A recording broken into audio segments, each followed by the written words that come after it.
नमस्कार साथियों, मैं फिर से अपडेट के लिए आपके सामने प्रस्तुत हूं और मैं ये आपको जानकारी देना चाहता हूं कि दोनों तरफ से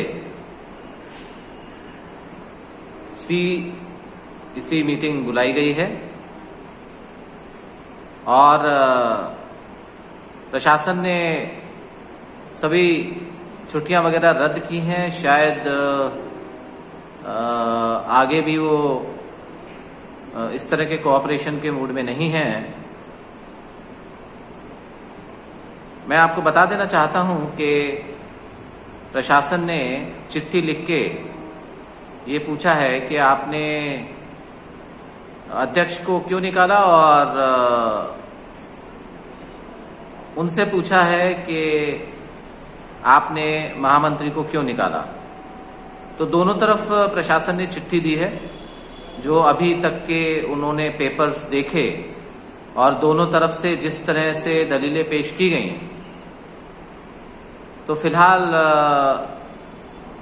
प्रशासन ने दोनों तरफ से ये मांगा है कि आप ये बताइए कि अध्यक्ष ये बताएं कि उन्होंने महामंत्री को क्यों निकाला और महामंत्री ये बताएं कि उन्होंने अध्यक्ष को क्यों निकाला। उसके एक्सप्लेनेशंस मांगे हैं और सारे पेपर्स मांगे हैं प्रशासन ने एनालाइज करने के लिए। तो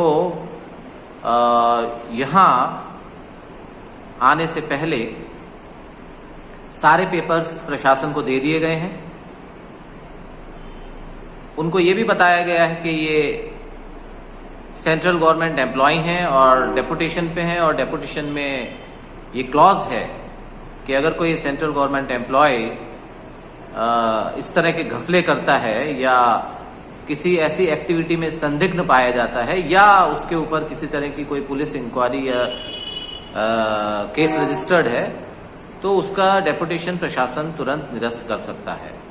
इस चीज की उन्हें याद दिलाई गई और ये भी बताया गया कि जब आप छुट्टियां वगैरह नहीं दे रहे हैं, दूसरी चीजें कैंसिल कर दी, तो आप इमीडिएटली डेपुटेशन कैंसिल कर दीजिए इनका। और उसका पत्र दिया जा चुका है क्योंकि ये एक सेंट्रल गवर्नमेंट एम्प्लॉय हैं और जो अपराध शाखा है उसके तहत इंक्वायरी चल रही है, खातों की इंक्वायरी चल रही है, खाते सीज हो गए हैं और ये जो रुपया निकाला गया है, ये स्टेटमेंट है साथियों मेरे सामने, बैंक का स्टेटमेंट। और यहाँ आप देख सकते हैं कि राजा राम के नाम पे मिसेज जो ऑफिस में काम करती हैं, मिसेज सिया, उनके नाम पे ये सारे पैसे निकाले गए हैं। एक बहुत बड़ा अमाउंट है।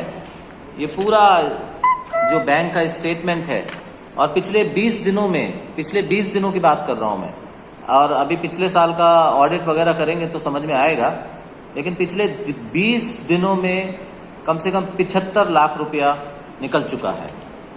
तो ये यहाँ पे ये पेपर्स हैं और एफआईआर इसके ऊपर डाली गई है, कंप्लेंट डाली गई है। वहाँ के पुलिस थानों में अपराध शाखा को कंप्लेंट डाली गई है। आर्थिक अपराध जो है उस पे कंप्लेंट डाली गई है। कंप्लेंट डालने का मकसद एक और है साथियों।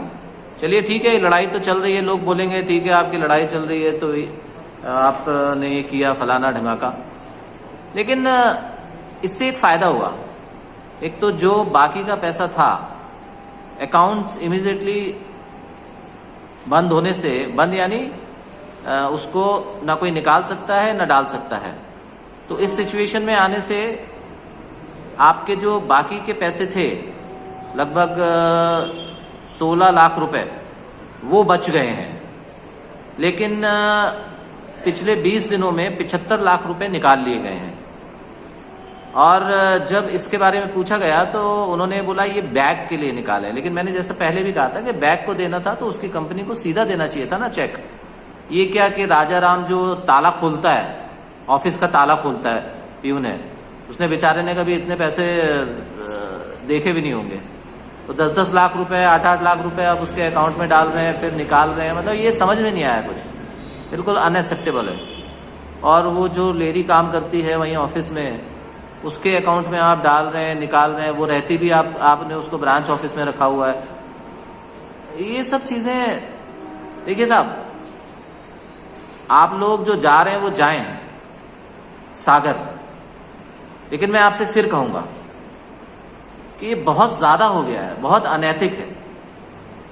आप लोग इटारसी आइए और बगावत करिए इस चीज के लिए। ये चीजें गलत है भाई साहब।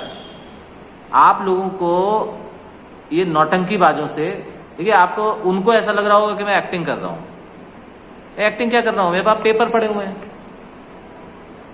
बैंक से जाके पूछ लीजिए। आपकी तरह भावनात्मक करके आदमी को एक्टिंग करके घड़ियाली आंसू पैदा करके मैं भी रो सकता हूं। भाई साहब बहुत गलत बात है।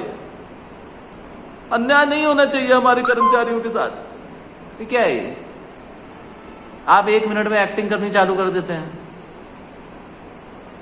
तो मैं छोड़िए, मैं सभी रेल कर्मचारी और पदाधिकारियों से अपील करूंगा कि आप लोग अभी भी वक्त है, समझिए ऐसे चोंचलेबाजों से। नहीं तो ठीक है, अगर आप सबको ऐसा लगता है कि ये ही सही है तो फिर यही सही है, चलने दीजिए।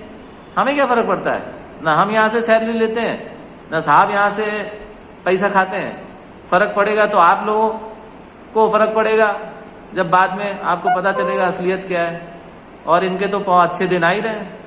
अब अच्छे दिन आएंगे कहा था, ये थोड़ी कहा था किसके अच्छे दिन आएंगे। तो इसलिए अच्छे दिन आएंगे तो समझिए भाई साहब किसके अच्छे दिन आएंगे। मजदूरों का पैसा है, गाड़ी कमाई है उनकी, बड़ी मुश्किल से कलेक्शन करके पाई करके बढ़ाया गया है पैसे को। सवाल पूछिए, सवाल दागिए, आपको हक है सवाल करने का। जय हिंद।